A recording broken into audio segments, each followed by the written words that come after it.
Akizifanya, it is real life, it is happening. You know, there's that assumption that siasa ni yetu sisi mabazu, nyinyi wengine hamfai kwa siasa. You know, politics affects each and everyone's life.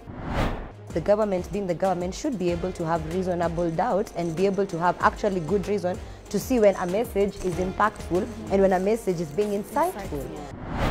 The freedom of expression is not a privilege we are asking for.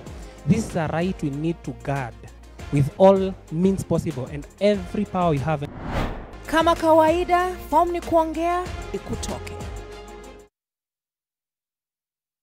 Good evening and welcome back to yet another Tuesday of the Gen Z Manifesto, a show that gives you, the young people, a chance to express your unfiltered opinions and recommendations on national matters. Yani, kuongea, ikutoke. As usual, we are live on K24 and Kameme TV. I'm your host, Miss Kahiro. Now tonight, is a special night. We are bringing bedroom matters to the table. Yes, because even bedroom matters are national matters that need to be addressed. So, our conversation tonight will revolve around sex education. Why are Gen Zs ranking high in the newly HIV-infected persons list? Is it true that Gen Zs fear pregnancies more than they fear contracting HIV? And if that's the case, why? Why is sharing of sexual partners so normalized in our generation? Mnasema kugongwa, kugongeana, tulifika aje hapa, guys? And what has been the effects of this mentality so far? In fact, the main question tonight is, Gen Zs, Tunajali HIV status zetu kweli? Do we really care? Okay? We have Medix leo kwa show and also comrades who will share their opinions on the same. But for now, acha tusikie from Kagina with the stats. Numbers. Lakini conversation ya leo, as you've said, we are getting it from the inner chambers. Tunaileta leo hapa kwa meza. Because again, initially Waswahili waliita tendo la ndoa. But I wonder if it's essentially restricted to that as we speak today. But we'll be looking at the numbers just to give it context and of course engage the experts and hear what they have to say. Linda. Well, you know, Ms. K talked about bringing the bedroom matters to the table. And well, here at Gen Z Manifesto, we actually 100% talk about issues that people don't want to say it out loud. We say it here loud. As much fun as we could and truthful as it can be, with no fear and favor. Correct. Lovely, Linda. Let's hear from Majibu kwa ground. What's up, my G?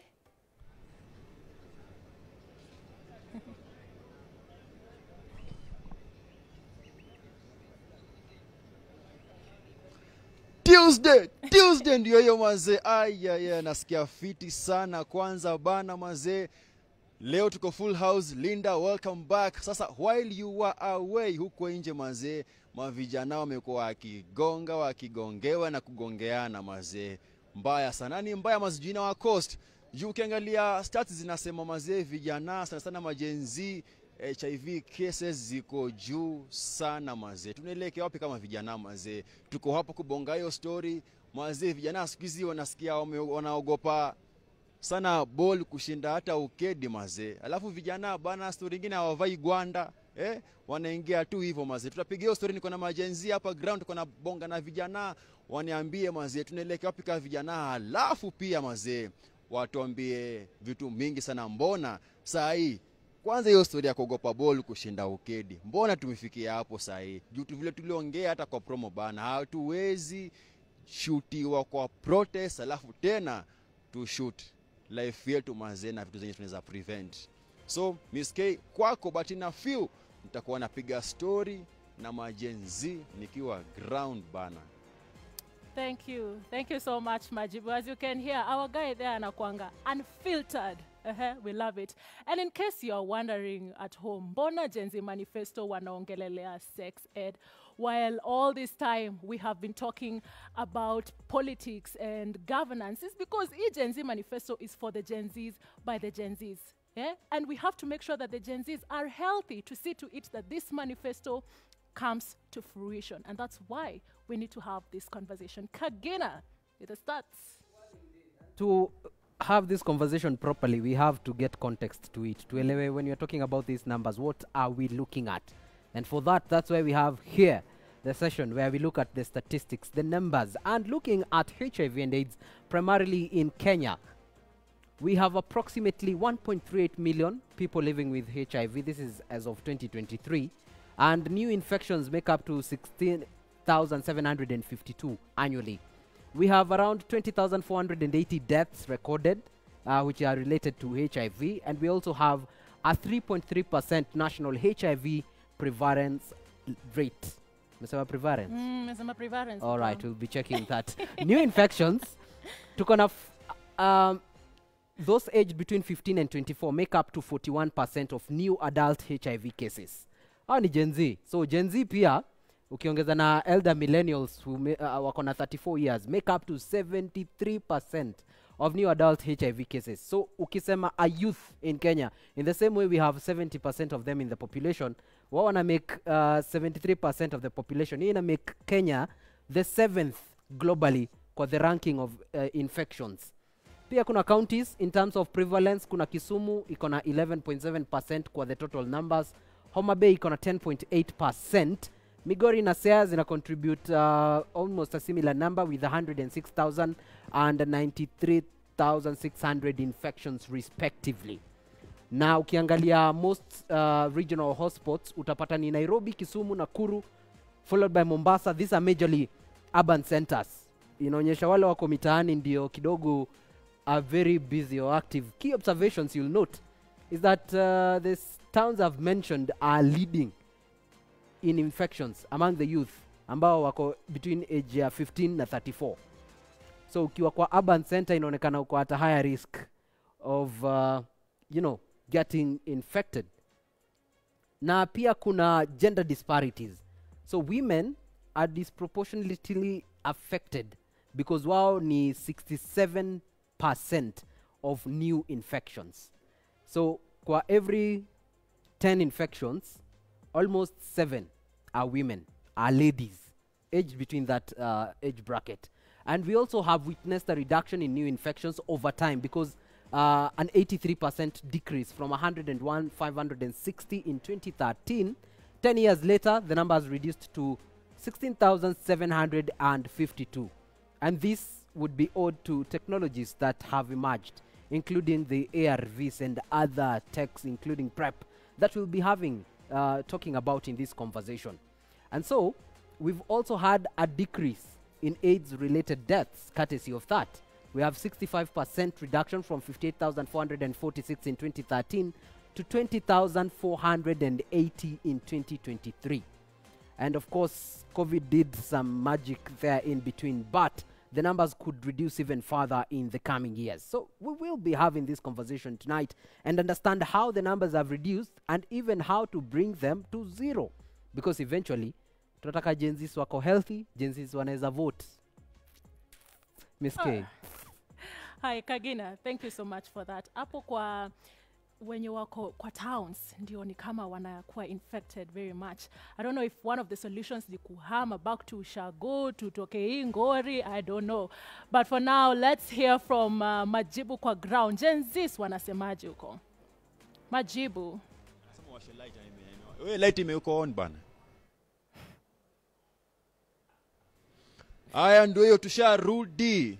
Mazee, kama kawaida niko stress kuchukua majibu za mavijana. Leo nimekaa na majenzi, mazee tupige story. Wacha nianze. Siongei mingi, majibu ni yao leo.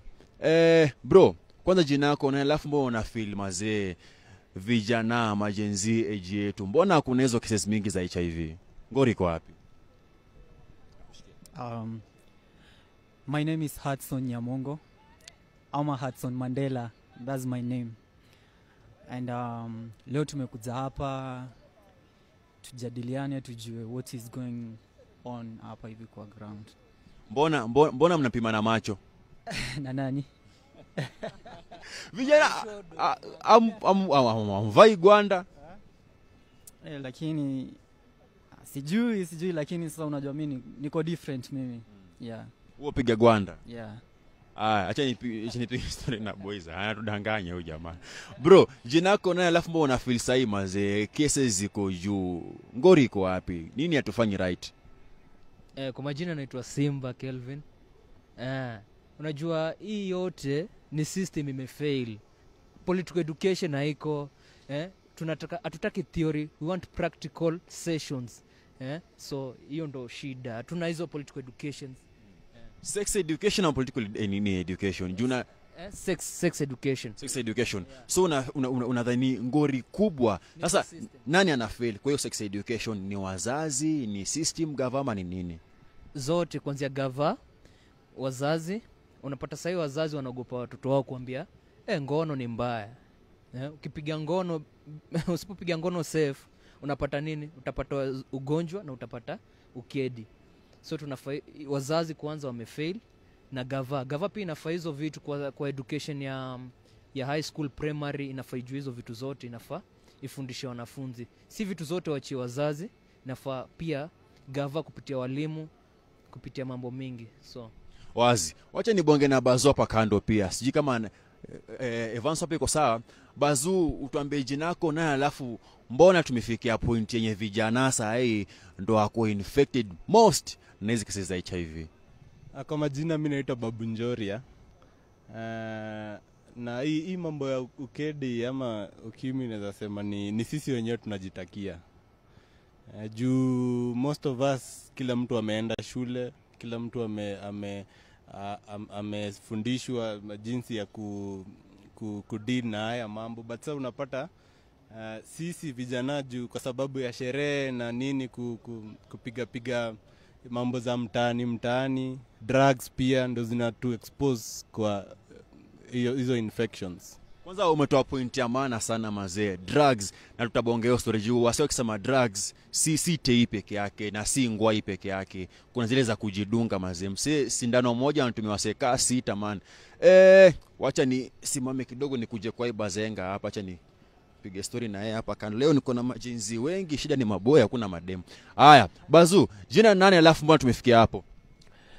Kwa majina naitwa Anthony, ama wenyewe wanajua kama Anthony the Worshipper. So mimi naweza sema kuna morals zimedecay kwa society, na zile vitu zenye tunafaa kuangalia kama kioo ama vioo za jamii ndio zimekuwa vioo zenye zimeharibika, zimekuwa distorted. Ukiangalia church, ukitaka kuongea story ya ukedi, bado unapata mapasta wako na scandals. So nao ndio wanafaa kuwa kipaumbele kuonyesha society that this morality is wrong and all this. Unaelewa? Ukirudi kwa influence ya muziki, ndio bado inaharibu hii story. Juu kila ngoma sahi ndio msaa hit lazima ongee stories za punyeto, stories za nini. So unapata ma young tucks, wakiwa kwa party, these are the songs that influence them. Kwa nini tawazuia kufanya hizi vitu? Unaelewa? Now gava, hakuna mwenye anacheza role yake kwa society. Gava haichezi role yake kuelimisha vijana.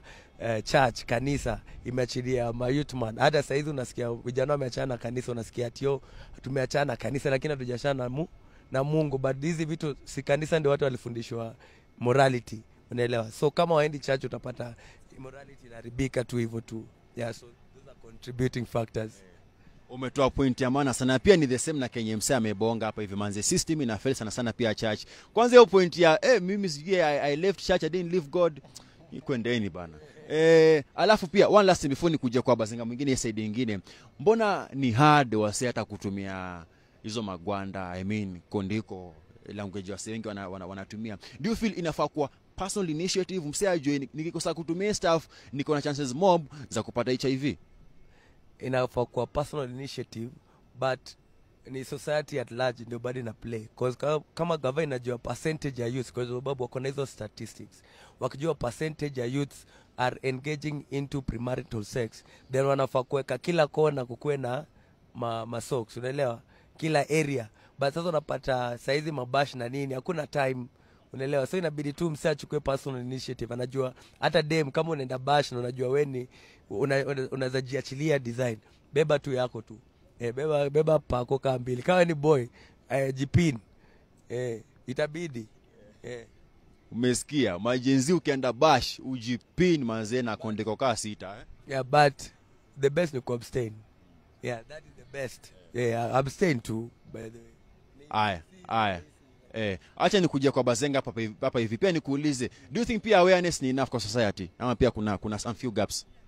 Awareness ni enough ndio, but sasa unajua sasa hata kukuwe na awareness, sisi wenyewe lazima tukuwe tumesoma hizi vitu na tukazielewa, na pia we put them in place. Like kama umeambiwa sex ni mbaya sana, unajua sasa mostly shughuli ya haraka inakuanga shughuli ya haraka ile, unapatana na mdem, wewe unataka kumalizana na yeye, hutaki kutulia, hauna time, unaona, labda uko mavitu, uko madawa, mko sherehe mahali, unataka tu kupiga shughuli ya haraka. So hata kama kuna awareness of which inakuanga kila mtu anakuwa ameambiwa hizi vitu, sisi ikifika pande yetu mtu anataka apige shughuli ya haraka na hataki kuangalia hizo negativities.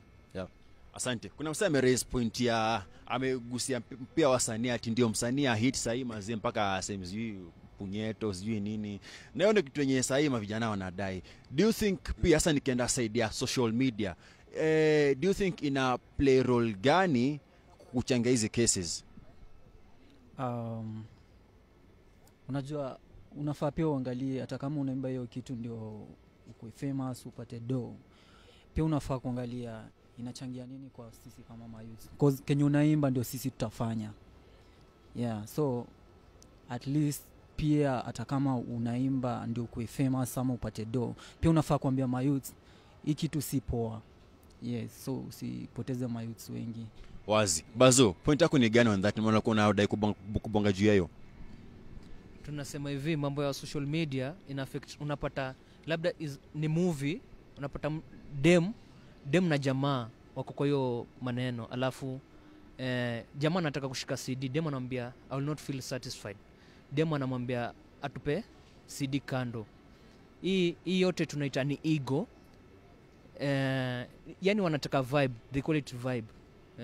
So social media inaleta hiyo vibe, yani kuonyesha vijana bila kutumia CD utafeel poa. Acha nikuje kwa story nyingine. Do you think vijana wana ignore hizo risks za whatever they are doing? Hizo vitu chafu wanadu, umetaja story yao, kwenda mabash bila makondiko nini, waseme kwa reckless. Na si bash peke yake, waseme kutumia drugs nini. Do you think tumefika point yenye tuna ignore hizo risks? Zimekuwa kama norms in the society. In fact, kama venye nimesema influence ya ngoma, yani drugs zinakuwa celebrated, unaelewa? Yani msana anaimba juu ya madrugs na inakuwa tu sawa, msana anaimba juu ya sex na inakuwa tu sawa, yani imekuwa norm within the society. So music ni influence. So kama inaingia kwa masikio ya 100,000 of young minds, ina influence another, you get the point.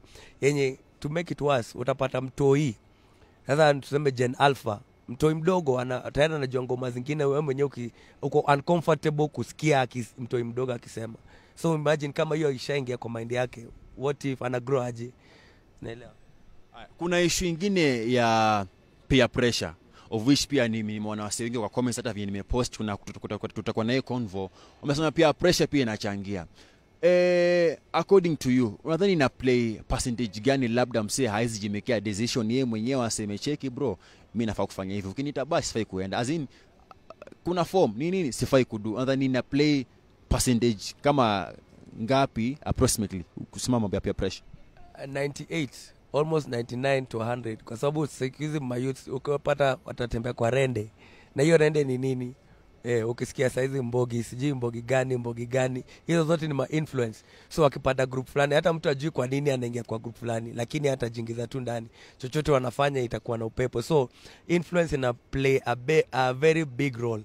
Wacha nikwambie example. Saizi msee kukunywa sigara, kuvuta sigara, aezi anza na fegi yake, atameenda kwa duka akabai, inakuanga fegi ati yeye toa moshi mbili, na hapo ndio anaanza mpaka siku moja anajinunulia pako, unaelewa? Hata kukunywa tei anaanzanga na pombe yenye amepewa kwa bash, mpaka kuna siku yenye mpaka hizi control the influence, inabidi anajipin na nini, anaenda kwa machuo kupiga tot, unaelewa? So ni influence, it plays a bigger role. Wazi. Tumebonga vitu mingi sana mazee, but pia unajua hatuwezi shinda kucomplain bila kupeana resolutions ama recommendations. majenzi wafanye nini ama society do nini mazee ku make sure hizi cases zinaenda down ama tunapunguza mazee? Mimi naweza sema majenzi first of all tupunguze madawa. Juu mostly hizi vitu hii influence inatoka na madawa na mambo si mbaya, maybe kupati ni sawa but at least ikuwe moderate.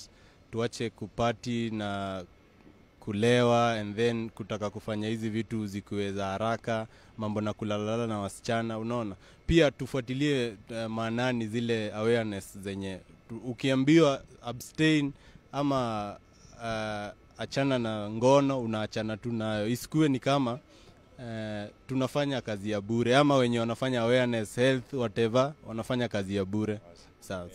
Pia briefly naomba niko na dakika 2 saa hii mazee. Tufanye nini? Nyinyi mna represent majenzi kama sijui niseme ngapi millions of jenzi wenye wana watch saa hii mazee. Tufanye nini ujue wana watch saa hii? Manze me the last thing naweza sema ni tukue na limit. Mse wewe kunywa vile unataka lakini ukue na limit. Wewe kulana vile unataka lakini ukue na limit. Alafu na hizo stuff zenye tumeambiwa tunafaa kufanya like before kulane wewe tumia tu CD kama unajua hiyo relationship ijenda mahali. Yeah. Umesahau kuambiwa kulana na kondiko. Wazi. Wewe umesema limit. Limit nimesha kama ulikuwa kwa wasee 10 sasa upunguze kwa madem kawa 5. Lakini sasa watumie tu CD. Watumie tu CD. Wazi washakusikia maiji.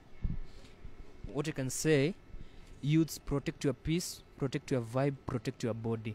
Hapo ndo tutakuwa tutasonga poa katika hii generation yetu, because ukiedi tatuua tunafaa tutumie hizo stuffs. So protect your peace, protect your body, protect your vibe. Thank you. Wamesema in short mazee mjilinde, kila kitu ikuwe na limit. Kuna msaada kubonga. Maria mwisho kindly. Mimi naweza sema wase warudi tu back to God. Unaelewa, juu solution yote zinapatikana kwa Mwenyezi Mungu. Utapata jiulize youth saizi ukiwaste life yako kwa matei na drugs na nini, miaka ukiwa mzae, unajua watu wengi waangalie future, waangalie mbele, lakini hizi vitu unaacha ni kushia ukweli zinazeesha wase.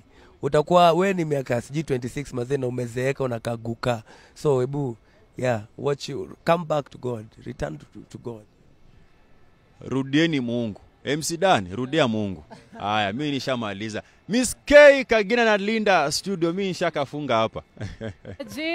Majibu, thank you so much. As you can see, pale majenzis wameongea ikawatoka. They've talked about the church, they've talked about morality, they've talked about abstinence. And you know, a wise woman once said, when life gives you the opportunity to be the mgongi or the mgongewa, choose celibacy. I don't know if you agree with me. I don't know if these people here agree with me. We're going to find out in a minute after the break.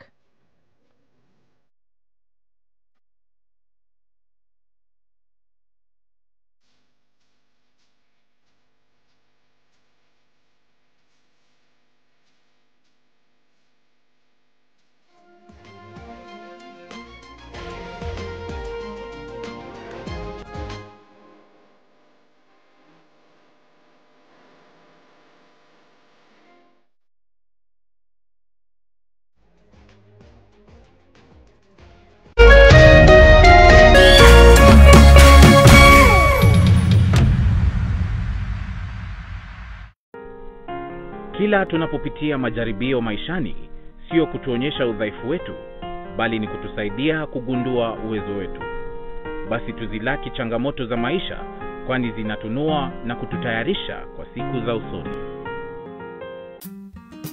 Kupata uwezo wetu kama sikiza tune yako, dial *811 *615#.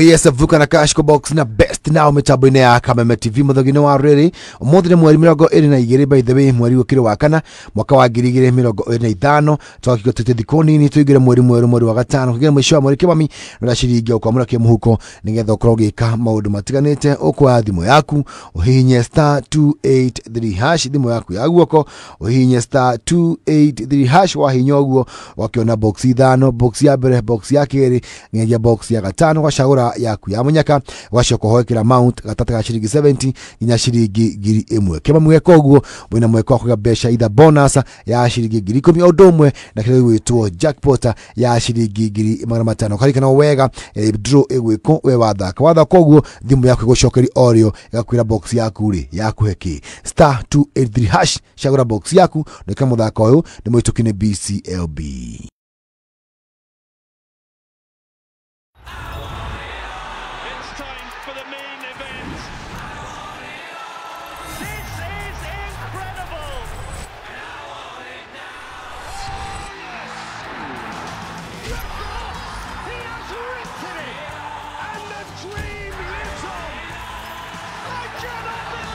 Stay connected to DSTV this April and May and get all the football finals you want.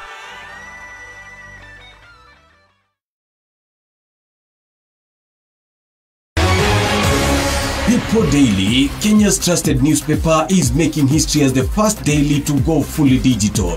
By transitioning from print to the PD News app, we are delivering the same exceptional journalism you've relied on for years in a completely new way to experience it. It's news for today and the future. No paper, no waste. Just real-time updates and customizable stories. This is a leap towards innovation, sustainability, and a better experience for you, our reader. Download the PD app now on Play Store and App Store. People Daily. News that moves with you.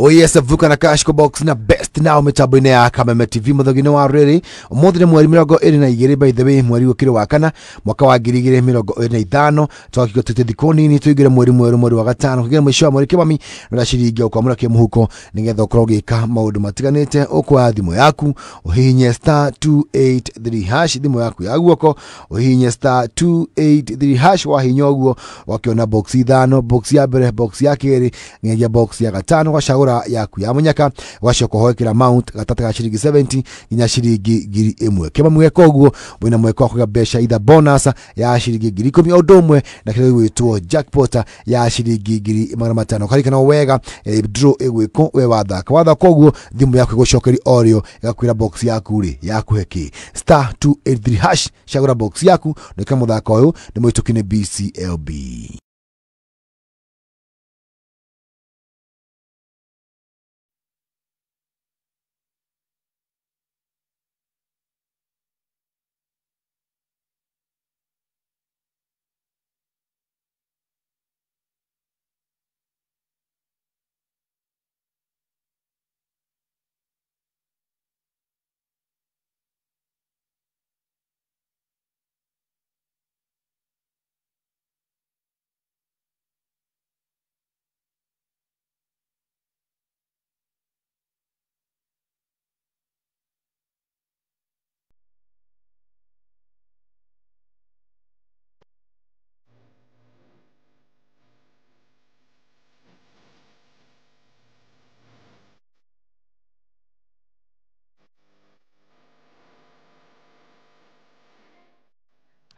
And welcome back. This is the Gen Z Manifesto. Perform ni kuongea ikutoke. Now before to end the break, I mentioned about celibacy. Watu wakatingika huku studio. Guys, we really need to talk about this. And remember, the question of the day tonight is, do Gen Zs really care about their HIV status? Amata generally about their sexual health. Let's hear from you guys at home. Tukona some feedback. Aha, Kipelian Frederick anasema, we are in New normal era. Nothing is more scary, excluding responsibility. Okay, Frederick? Mesh Osumo anasema, what was the last time you checked your status? I mean, he meant when was the last time you checked your status? Wale wa more than 1 year in weni mikono kwenye studio. Do you know your statuses? Empress Youth Harriet anasema, hi, ni Empress mi ka Gen Z siwezi ogopa kushika ball cause it's for just 9 months. But HIV, hiyo ni for life. Yani, lazima umeze dawa, so mi naweza sema ni mse ajali status yake. Yeah, ogopi ball. Anaogopa HIV. All right. Andrew Moreithi, for me mtu anafaa kuchunga ukimwi. Aha, I agree with you, Andrew. Vajling Simon anasema kama mtu amemeza dawa poa for 6 months, hiyo staff inakuwa inactive. So mse wa ukedi mkikulana, chances ya kupata ni less than 25%. I see you with the stats. We have our people there, the medics, who are going to confirm that for us. Ndisho anasema, hi from Yeshosho. Poor accountability on sex education, since advisors address that sex is bad, yet it's not. They have to address facts without fear. Sex is not bad, according to our guy from Yeshosho. I don't know if you guys agree or not. Linda, do you agree or not? Well, nobody disputed that sex is a good thing. But, well, safe sex, and also depends with the age. In an event where the prevalence of HIV has gone up, and kugongewa, the way people say kugongewa ni constant, now, what does that even mean? Does it mean that cheating is constant? Demu yako anaweza niniwa anyhow? Well, let's get to hear from our panelists right here, because they are right here and they're willing to speak to us. Ebu niambie, wanasemanga kugongewana ni constant, but now when it comes to you and when it comes to sexual health, how do you effectively ensure that you're safe and also the people around you? Yes, thank you very much. I go by the name Emmanuel Barasa, a student pharmacist from Jomo Kenyatta University. Thank you, our viewers. And my views on the same. First of all, I'll start with this quote that says, garbage in, garbage out. Such that from that point of view, this sexual topic, these sexual acts that we all are hearing about, the first thing that we have to understand is that when the act itself is not bad, it is something that is sacred, it's something that has brought us and to here.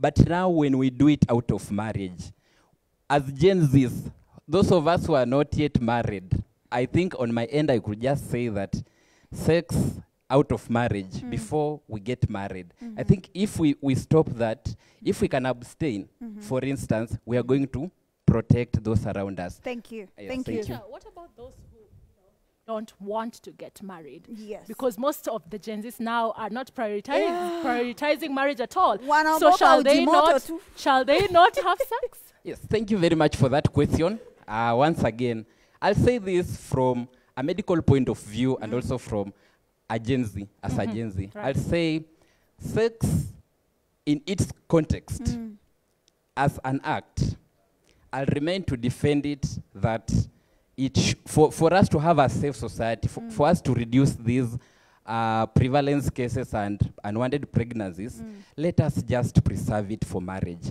That one I'll stand for it. To my Gen Z brothers and sisters who don't want to get married, I think as you started, someone said about celibacy, so you can consider joining that. But for sex, to achieve marriage, wadau. Thank you. Thank you so much. Let's get another comment. Share your views about this particular topic today. We've talked about drug abuse being one of the biggest contributors to whatever happens within the sexual health. Tell us about it. Introduce yourself and then give us your views. Okay, thank you so much. My name is Faith Wanjiru.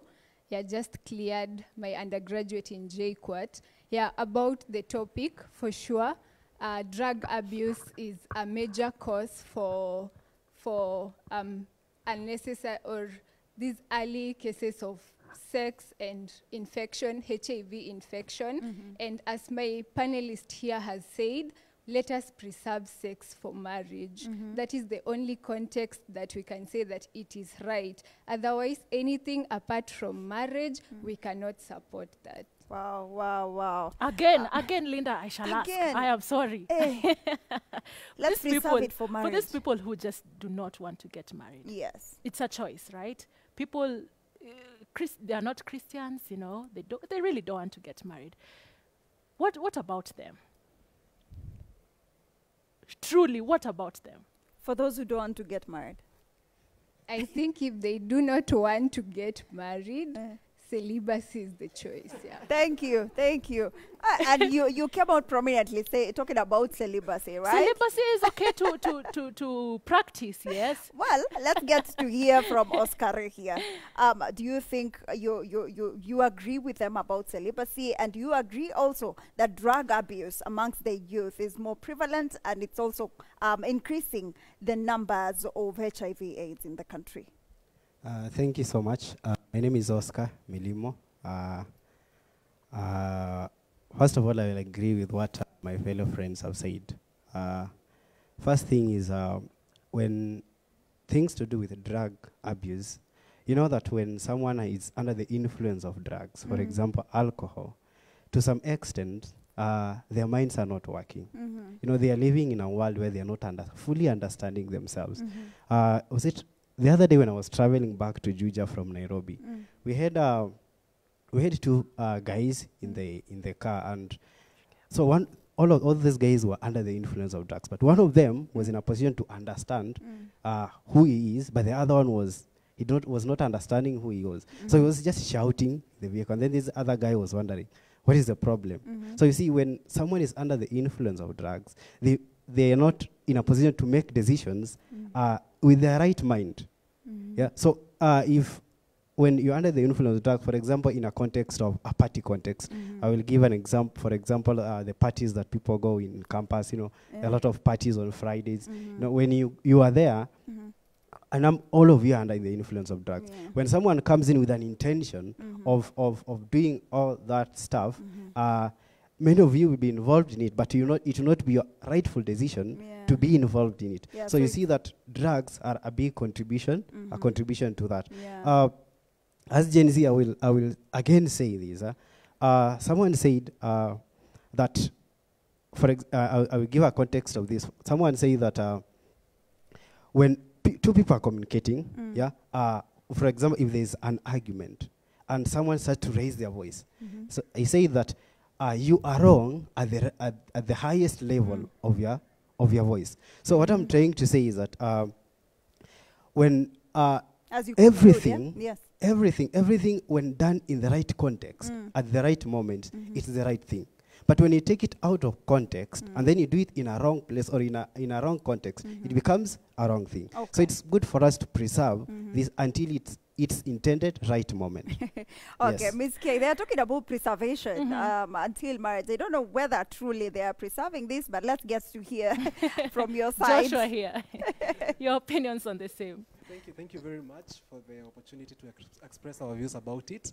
And I agree this is an interesting topic to speak about because nimekuwa nikisikiza statistics vile zinasomwa, and we have been told that 1.38 million people in Kenya are actually living with HIV, which makes it a very sensitive topic to speak about. So tukiangalia hizi numbers, then if tuna establish that Gen Z sisi wenyewe tunaform almost 75%, ideally, which is almost 3/4 of the people who are living with HIV and AIDS, then this makes it a very close topic to us. But I agree we must try and build context to see where we are right now. So mara ya kwanza HIV iliestablishiwa ilikuwa 1984. So and back in 1984, watu walikuwa nasema mse ako na HIV, jua venye unaapia. Yani wase wangeona suddenly ume lose weight, ama suddenly umekonda, mse ako na ukedi. That was a conclusion. Kidogo. Yes, that was a conclusion people would make. But over time, we have grown and we have seen the numbers reduce. But one thing that stands out with the Gen Zs, it's kwa age information. You know, like this is the age of information. So people largely depend on what they hear, the information they consume, and hii kitu come from different places. One, I want to challenge: how many parents speak about these things with their children? Wazazi wameachia walimu kazi ya kufunza watoto kuhusu sex education, which is a problem. Yeah. Because kama mzazi haongelelei kuhusu hiyo, then how do you expect the teacher who is also a parent to speak about it? So hizi mashida za Gen Z generally ni mashida zinatoka from the deep roots of our community na venye culture yetu imekuwa founded. Because again, hata sisi tukiwa mayouth, mzee anaweza kuja akwambie mzee nimeona ni kama niko na ukedi, which is the first reaction you are going to have. You're going to be like shocked, already ushaanza kumjudge, and you can imagine the kind of stigma it will create, and eventually it doesn't solve anything. Instead, it just blows the situation out of proportion. So I say it is just understanding each other as young people and trying to promote love among ourselves. And we'll come back to your conversation ya stigma. And Linda, he's talked about wazazi wameachia walimu wafanye hii kazi. Lakini, are they actually really doing the job? Because sadly, there's been a video that has been going around of high school kids engaging in sexual activities, drug abuse. It's trending. Hao watoi watapata wapi information? Kasi home, na si kwa walimu. Trust me, it's ni hapa, ni isho. Ni isho. Kagina. Kagina with the stats, yeah? Well, some of us cannot really relate to what you guys are saying. All right. But wamesema abstain. Wewe umeabstain. Wewe Linda. Umefunika macho hivyo, venye umefunika. As we said, this is a very holy and an interesting act that some of the consequences we are going to be discussing today. And so joining me right now on this side of the panel, Nikona Sharon Mabiala, who's been on the forefront of creating awareness, you know, in an effort to prevent the spread, or rather infection, AIDS and HIV and AIDS. Also, I have Silas Wanjala, who is an intern doctor and also a mentor who has been speaking on the topic largely. So we'll be getting into this conversation tonight, and probably to start with Mabiala, when our friend over there says that, you know, we live in an era of information, when you go out there to sensitize people, do you agree with him that Gen Z are fully sensitized? Thank you for that question. I would say Gen Zs are not fully sensitized. If that was the case, then our numbers would not be looking the way they are. We make a lot of assumptions that most of our Gen Zs, when they're on phone, they're looking for educative information. However, that's not the case. Most of them are on TikTok, maybe watching something, but not really looking at the information pertaining HIV and AIDS, and that's why I differ with his sentiments. All right, we'll come back to you, but for now, Silas, something that the country has been talking about is the withdrawal of USAID in funding, which has been at the pillar of, which has been a pillar ya support people living with HIV and AIDS, and the entire program ya prevent the same. Would you say pale kwa hospitali the impact is already reflecting, ama people have behaved better? Okay, thank you so much for this opportunity once again, Kagina. And I would like to say that indeed kujitoa kwa USAID imekuwa na impact sana. Let me speak the language that Gen Zs understand. Kabisa. Kujitoa kwa USAID imekuwa na impact sana to our hospitals, and especially to those from a low socio-economic society, those from lower sides, because those are our mababi wezi affectiwa sana. So inapata previously wakati USAID ilikuwa, they used to provide let's say if they needed the CDs in the slums, they needed the preventive measures, so they were easily afforded, they easily offered for free hata. Lakini sahizi that one is not offered for free. There was a comedian who used to say for free, but now we are not getting it for free again. It's no longer for free, you have to pay it. And that, being that it's expensive for people to acquire these services, it means that they will engage in these reckless activities without care, because nobody is caring. And now the burden shifts to the hospitals. Mind you, these people, when they come to the hospitals, wanakuja wakiwa stage 3 na 4 ya HIV. And you know, you have dealing with stage 3 and 4, CD4 count. There's something called CD4 count, low.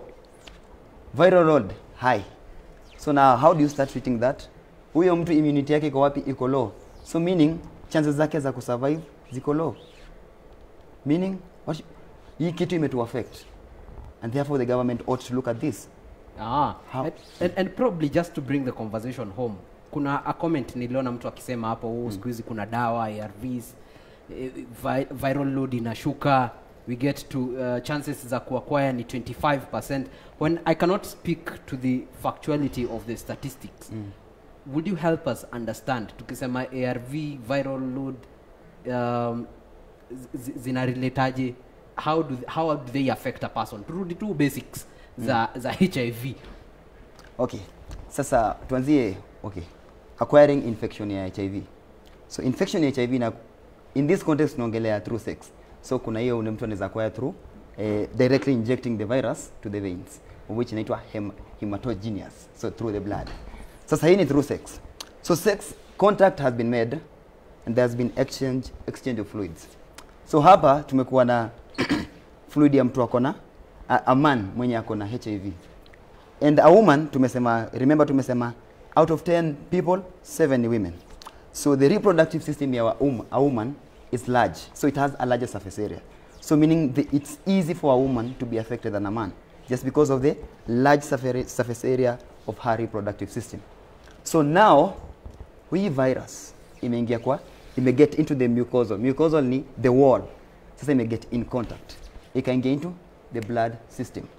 So this virus inaendanga wapi? Ina target specifically cells zinaitwa T lymphocytes, enye zinakuanga attached kwa CD4. Sasa hii ngoja pole. Yes. Hizo cells ziko wapi? Specific ziko kwa damu, ziko kwa the reproductive organs. So hizi ni immune cells. So immune cells zinakuwa found kwa bone marrow pia na kwa lymph nodes. So now HIV virus, HIV human immunodeficiency virus. So inapenda sana kwenda kwa hiyo lymph nodes. Inapenda sana kwenda kwa hiyo immune cells.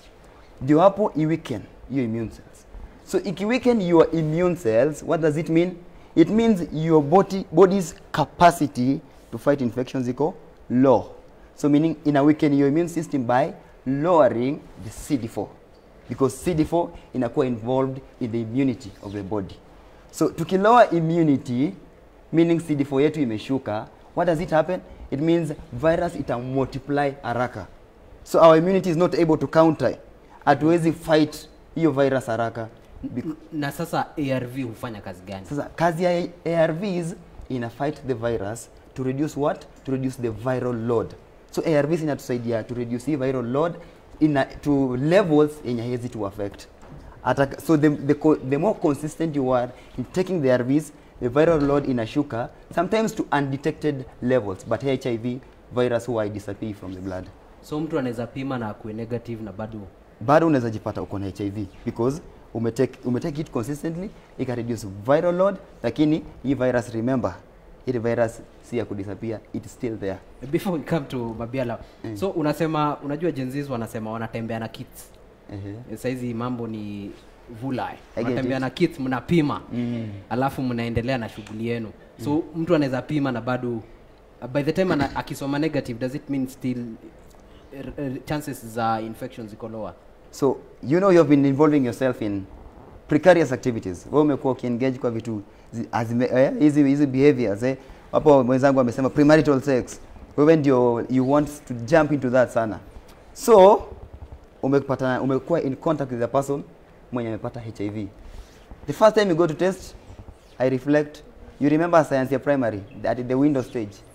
Takes time to develop, So you're going back to basics. Hiyo science ya primary, window stage, incubation, asymptomatic, alafu symptomatic. So it take time before ianze kuapia kwa blood. So the first time una test unapata itakuwa negative. So kukuwa negative haimaanishi mtu ana.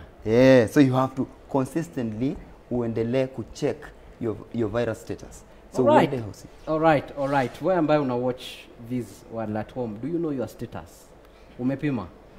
Okay, Mabiala, you have been on the forefront ya initiatives prevention.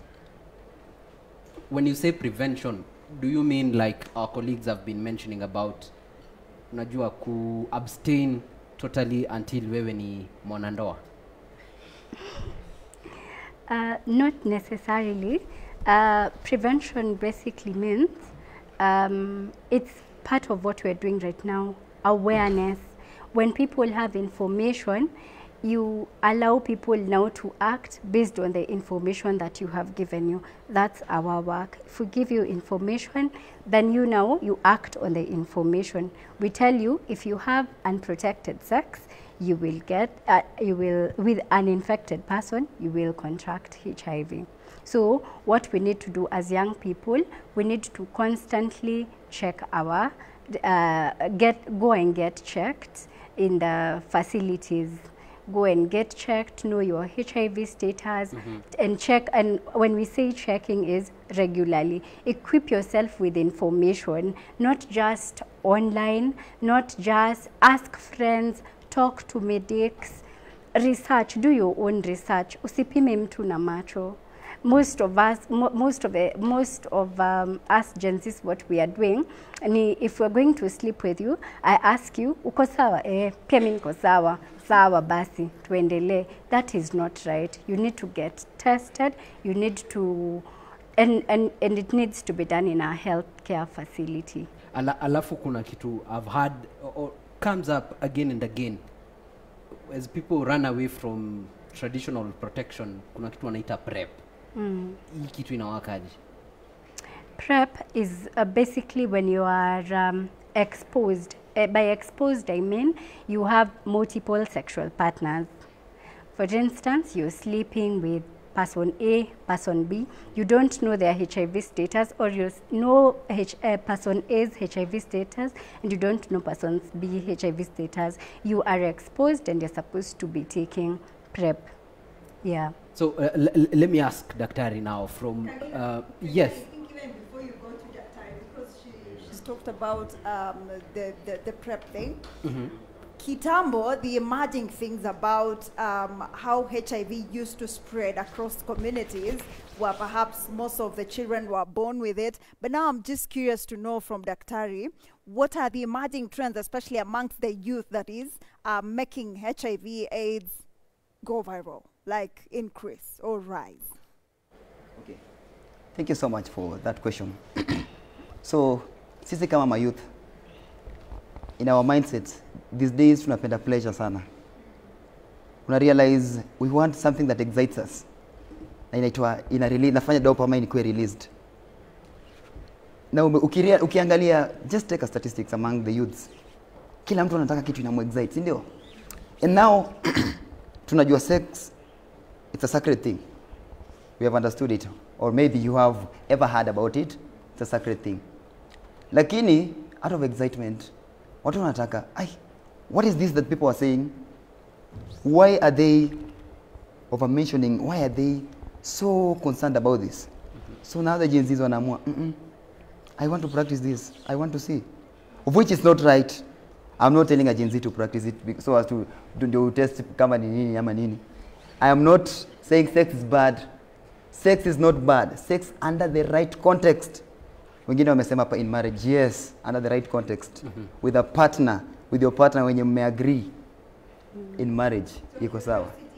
So curiosity, which they say is a mother of curiosity, is a mother of invention, is making Gen Zs want to explore this territory that is dangerous, the murky waters. Well, even as we go on, we'll be looking at the numbers here, and we have National Institute of Health saying in the US, now we'll check the context in Kenya, but in the US at least 67% of new infections were gay people. So we'd want to get into that conversation right after this short commercial break.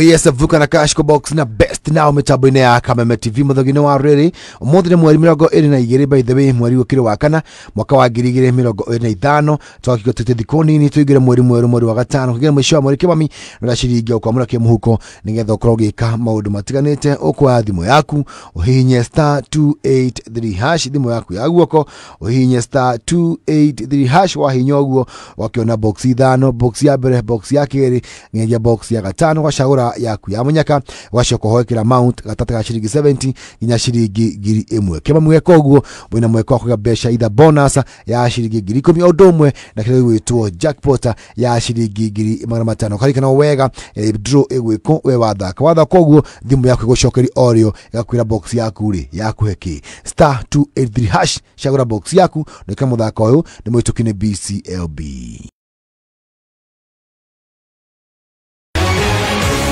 People Daily, Kenya's trusted newspaper, is making history as the first daily to go fully digital. By transitioning from print to the PD News app, we are delivering the same exceptional journalism you've relied on for years in a completely new way to experience it. It's news for today and the future. No paper, no waste. Just real-time updates and customizable stories. This is a leap towards innovation, sustainability, and a better experience for you, our reader. Download the PD app now on Play Store and App Store. People Daily. News that moves with you.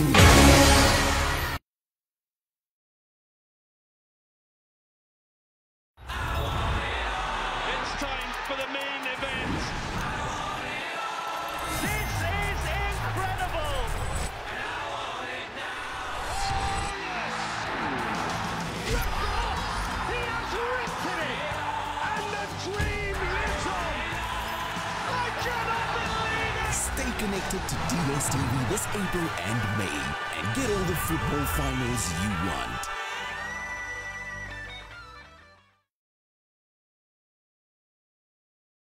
Yes, vuka na Kashko Box na best now mitambo-inĩ ya Kameme TV mũthogini wa rĩrĩ ũmũthĩ nĩ mweri 22 by the way mweri ũkĩrĩ wa kana mwaka wa 2025 twakĩko tũtĩ thikũ nini tũigĩre mweri mwerũ mweri wa gatano kũgera mũico wa mweri kĩmami na ciringi ũkwamũra kĩmũhuko nĩgetha ũkorwo ũgĩka maũndũ matiganĩte ũkwa thimũ yaku ũhihinye *283 hash thimũ yaku ya guoko ũhihinye *283 hash wahihinya ũguo wakiona box ithano box ya mbere box ya kerĩ nginyagia box ya gatano wacagũra yaku ya munyaka wacoka hoekera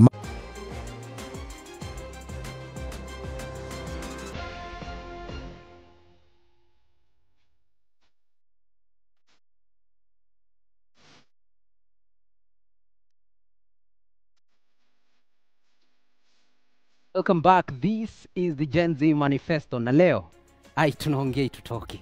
Today we are discussing we're just shedding some light into the topic of sex and specifically HIV and, being safe from all these sexually transmitted infections which go beyond HIV. But today we remain on the context of HIV. And before we took the break, tuliangalia some statistics na zilikuwa zinasema at least 67% of new infections in the US. Wacha leo tuende mbali because on this topic people are asking for a friend while you're asking for yourself. So looking at the statistics in the US, 67% of new infections were those of gay people. So Daktari, how would you explain this?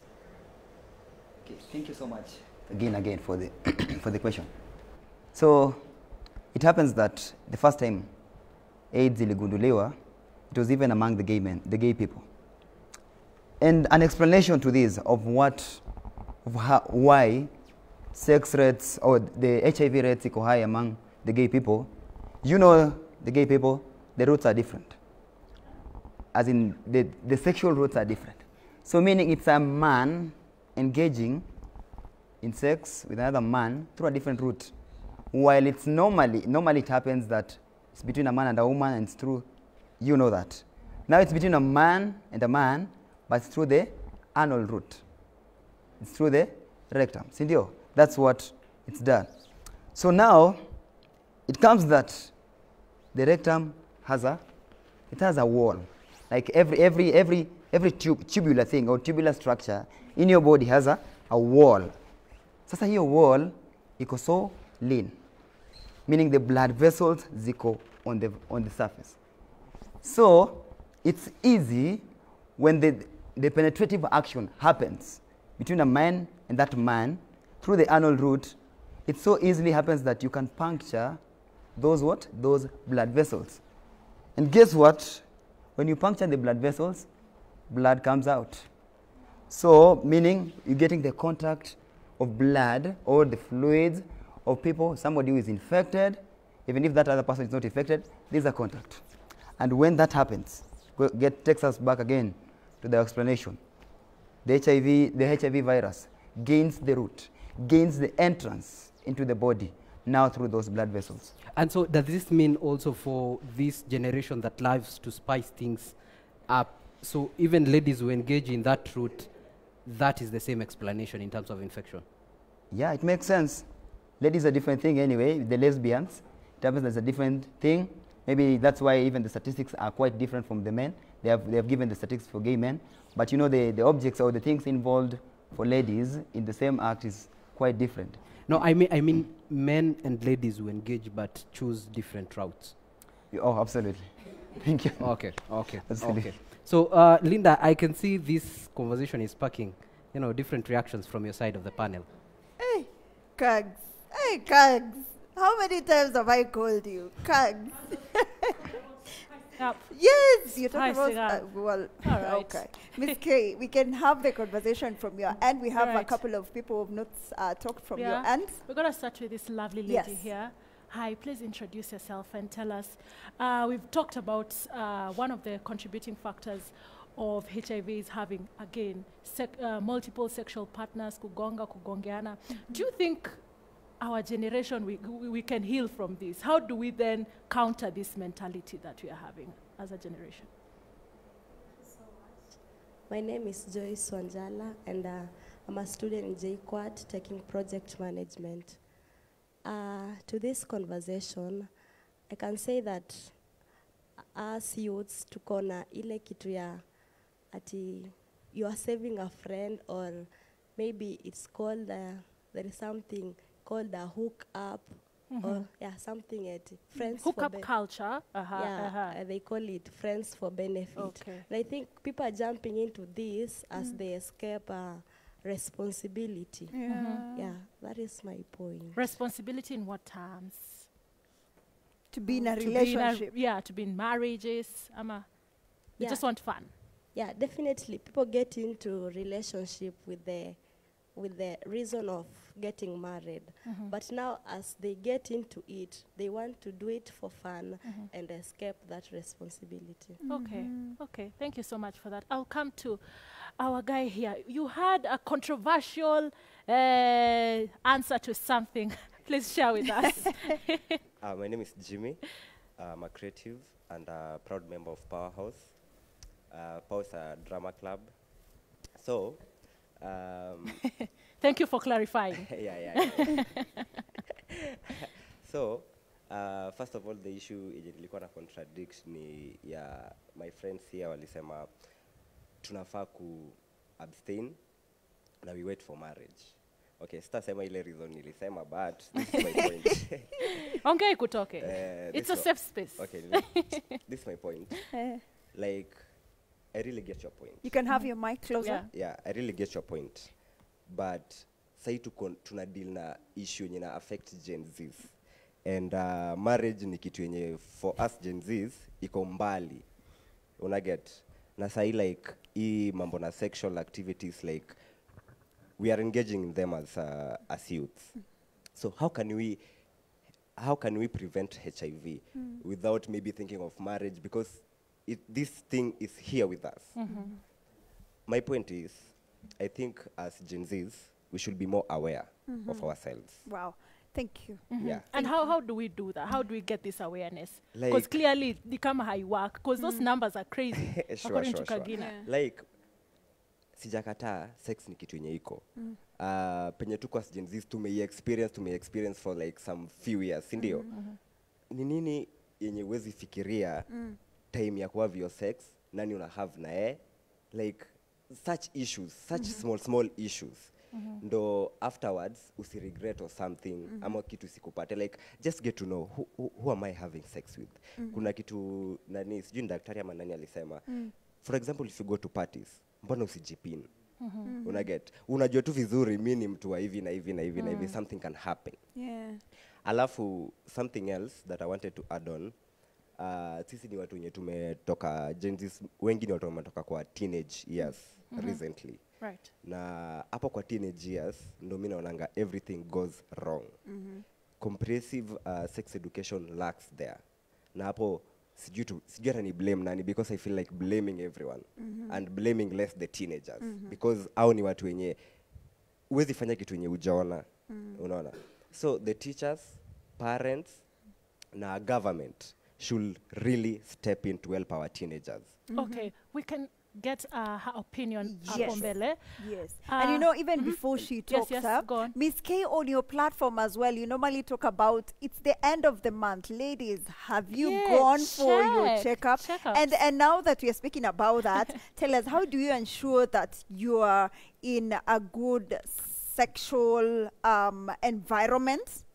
If I may say that, because there's a lot around that is happening amongst the youth, especially drug abuse and many other things. And being a woman, beautiful woman in that sense, how do you take care of yourself? Outside HIV, STIs Yes, as well, how do you take care of exactly. yourself as a woman?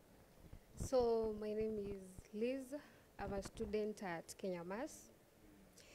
Okay, I feel like tukiongelea more like ya kujua your status and stuff.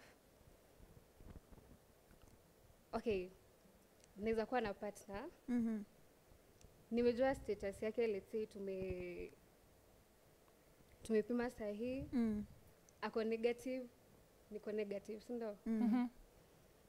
I don't know penye ataenda I have sex. Maybe mtu ako infected. Then akuje. Si mimi najua ako negative. To have sex pamoja, si ndio?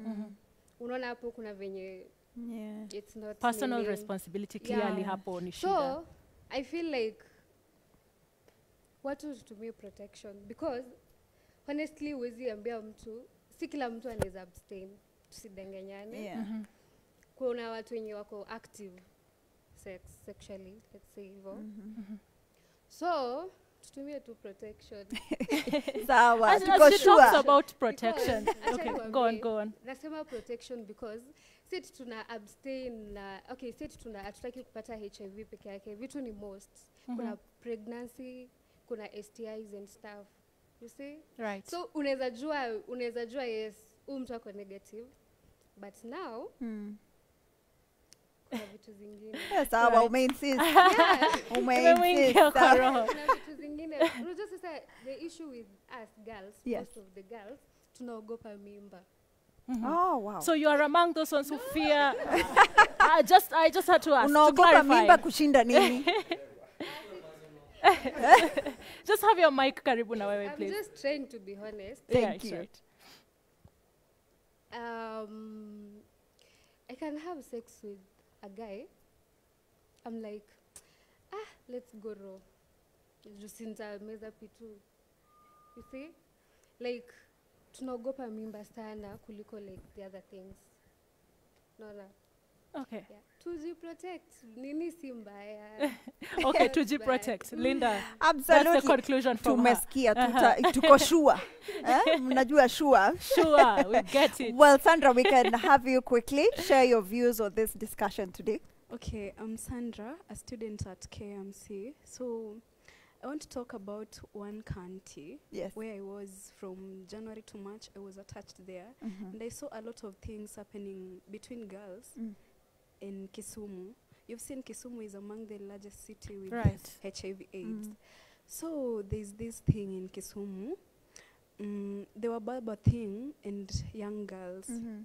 So when I told my mom I'm coming here to talk about this, she told me that dawa ya kusaidia wamama wenye wako na mimba and they have HIV ilitolewa in the year 2002. And that means Gen Zs mostly wajazaliwa na HIV. Wanaipata hapa katikati when they're growing. So this makes sense because when I was in Kisumu, nilikuwa naishi karibu na Kisumu Poli. And I could see this Obaba thing rolling in there. Like, these men come with big vehicles like TX, Forester, and they just come, wana stroll to pole pole with their big cars. Wakikuona we ni msichana and you are very beautiful, they'll be like, oh, hey, what's your name? Can we go out? Wasichana, like, kitu inafanyika between Gen Zs mostly ni money. People are having peer pressure about money. So, like, you'll get these girls going because of money. Ukishaenda, they'll take you to club. Alafu, after clubbing, you'll be drunk. Maybe hautajua what's the nini yake, hautajua if he's positive or negative. So utakuwa tu hapo, uko drunk, and then atakufanyia chenye anataka obviously. Hamjapima. Uko hapo unafurahi juu unakujiwa na TX, unaletwa na TX. Watu wanakuona uko na mtu mwenye ako na pesa. And I think that's making young girls get HIV. So alafu after kuipata, after kuipata, utapata mimi niko na mbaba na niko na boyfriend. Mbaba wangu sijui, si ati nasema mimi. Sio wewe. Utapata mbaba wangu ako na HIV and I don't know because ananipea pesa. Siwezi hata muuliza tupime. Bibi unamuogopa juu maybe ako age ya babako or even more. Sasa like you have sex with your mbaba and then you go have sex with your boyfriend. Boyfriend wako ajui kama uli have sex na your mbaba. So girls can also be problematic hapa. So unapea boyfriend wako HIV, boyfriend wako labda pia kuna demu mwingine and the cycle continues. Linda. So unapata Gen Zs are getting to be infected sana. Right. Wow, Sandra, that's raw and unfiltered. Thank you so much. Linda, before we twende kwa Kagina, we need to talk about stigma. Yes. Yo iko very prevalent. And I want our guy here. You are a youth leader in church. Tuliongelea church from watu kwa ground. Is the church giving a safe haven for these people infected by HIV, or are they also contributing to the stigma we have? And also, what's your opinion on the stigma generally? Thank you very much. And I agree with you that indeed stigma is there. And we have seen it, we have witnessed it. And vile daktari angetuambia ni kwamba tuache kutibu symptoms. We try and cure the disease. And there was a question that was asked, which was very crucial. How do we reconcile all these things? And allow me to point out the place that the church can play and what we would expect that the church should do. So, manze, hii generation yetu, statistics say that. I love coming from a point of statistics. 85.5% of Kenyans are affiliated to the church in one way or another. All of us know Kenyans are religious. Despite hata msee anaweza kuwa haendi church, but at the end of the day anasema man, church ni kwa roho yangu. Wengine anasema mimi niliacha tu kwenda church, but at the end of the day I have it in my heart. So stigma is a social construct. Manze, stigma ni kitu na create yangu na society from how we live with each other, how we experience each other, and how we relate with each other. So stigma hukam, msee who feel shameful, ama unafia kuongea about something simply because other people are going to develop opinions about you. And that is one of the problems we Gen Zs have been having. Ni wase wakisema ati watu wanaogopa kupata ball kuliko kupata HIV. It is true because watu wanaona nikipata ball kila mtu atakuwa na judge because it is clear there will be a protrusion and everyone is going to say alipata ball. Evidence. Yes, there is evidence kwa karatasi alipata ball. But it is true, but look at the impact that a disease like HIV is going to have into your life. And allow me to point real life examples of the work that is happening by the church, and at least to encourage the viewership and everyone who is watching to promote this. So for example, I have seen a campaign by the All Africa Conference of Churches on ending GBV and such kind of issues. So this campaign is encouraging churches and church leaders to use the pulpits to help the people, because at the end of the day, church ni kaa hosi. Church inafaa kuwa ile place, ukiwa injured, ukiwa broken, you go there and you receive restoration. But tukisema abstain, it's unrealistic. Because look at it, 40% tunaambiwa 6.5 million of the youth are actively engaged in sex. Statistics, na ni Gen Zs. So it is disturbing because kama hii 6.5 million iko actively engaged in sex, tunasema to abstain. So you see there's a problem. So the best thing we can do is try to address it from a realistic point of view. That manze kani church manze pasi wanajaribu wana encourage my youth kuongelelea hizi vitu, because we don't speak about it in schools, we don't speak about it in our homes. In churches again, it is a place yenye unajajiwa kabisa. Ati nikiamka church nitoe ushuhuda niseme today I want to make a confession, guys, I got infected with HIV and AIDS. Hata pasi atashtuka. Ashangayo, what is this? What is the person saying? Yes. So the church should be a place where all of us are assisted to get our healing, and that can be one place we can get it. So I applaud organizations that are doing the work, and I encourage more churches to take up this role, and indeed, we are going to heal our society. Thank you. Thank you so much, Joshua. Linda, that was a lovely conversation. That from was this a great side. conversation. Amazing. Thank you so much. Kagina, unasikia kwa na mtu hapo wa stats as well. Mtaongea hapo nyuma ya tent. Numbers never lie. Numbers never lie. They never lie. So allow me to pick recommendations and closing remarks from my side of the panel. Tukianzia na Ms. Abiela here. What would you recommend as part of the solution to ending these numbers? Thank you. I'd recommend that the government does a lot of awareness. Let's not assume that all Gen Zs have phones and they're looking for legit information online. Let's also do our part, go get tested, understand HIV, equip yourself with facts, real facts, ask friends, tafuta online. Yeah, and parents as well, let's embrace our children, let's talk to them, and let's have open conversations at home, in schools, in church. Let's have open conversations. Thank you. All right, Daktari, Silas. Yes. Thank you so much once again for this privilege, the opportunity, Kagina. So, I'll start with something that I called my dad today. Nikamwambia naenda TV. Akasema, oh my, congratulations. Akaniuliza, mnaenda kuongelea nini? Nikamwambia kitu haujaituambia. Nikamwambia, akaniuliza, ni nini hiyo? Nikamwambia mambo ya mapenzi. Akasema, yenyewe hiyo siwezi kuambia. Hiyo tumia akili yako.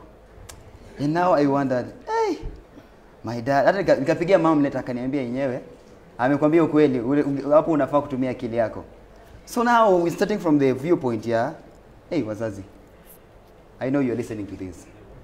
Let's talk to our children wakiwa wadogo. Just tell them, hii kitu ni hivi na hivi. We understand the sanctity of sex. That if we want to portray this, hii kitu ni ya marriage. I know, if our parents do that, hata hao Gen Z wenye wamesema graduate from teenage to wamepanda to 20s, hao pia watajua, because our parents wametuelezea vizuri kabisa every nook and cranny. And I want to say this, if you understand that indeed, if you remove sex from a relationship, hapo ndo utajua if a relationship is true or not. A Gen Z, unataka, your boyfriend wants to enjoy sex, so immediately he starts asking for sex. Just knows that person is fake one. So remove, when you start talking, yes, remove sex from the table and now talk from a point yenye, I want to know who you are. You know, if we embrace the culture, we are abstaining from this, I tell you, we're going to drop this rate sana. So unasema watu waongee and waitoe kwa table if they really are getting serious with their discussions. Thank you very much. That is Dr. Silas right there. And concluding the conversation we've been having tonight on this issue of sex health na ukimwi.